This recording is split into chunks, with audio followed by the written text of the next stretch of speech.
what I didn't count on was having Ashley die.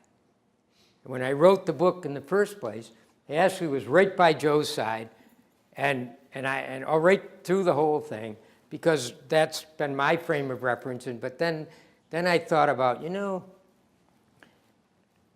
one will understand Joe Hart the way I want them to understand Joe Hart without having Joe lose his wife. Because losing his wife was, to me, the most horrific thing I could think of for myself.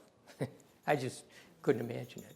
So the one thing about fiction is you can go where you can't go in nonfiction. So that's why I decided to have Ashley killed. And when I first wrote the book, that was not even that way. The other answer to the part of your question that I'm sensing underneath it is, what do you do with these characters? Do you have them all idealized as to where you're going with them? Is it an outline? That's what you're really asking me, right? And I think, for me, there's no outline. I get up in the morning, feet hit the floor, get in the shower, and I'm hearing dialogue. And then I stay in the shower, and I stay in the shower. And then my wife wonders, when is he going to get out of the shower? But that's what goes on. And then when I'm writing,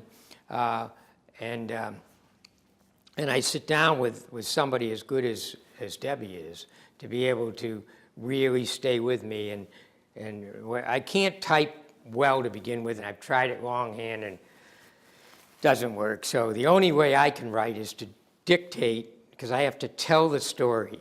And then I have to listen to what I've said, and then see what it said, and then say, oh, that's what I wanted to say, or not. So the way I do it is I have in my office, I have these two big screens, and Debbie would sit here looking ahead at her screen, and I'm not looking at her, and then this big desk, and I'm over here looking at my screen. So I'm trying to divorce myself from anybody being in that room, and no phone calls or anything, and now I'm just telling this story.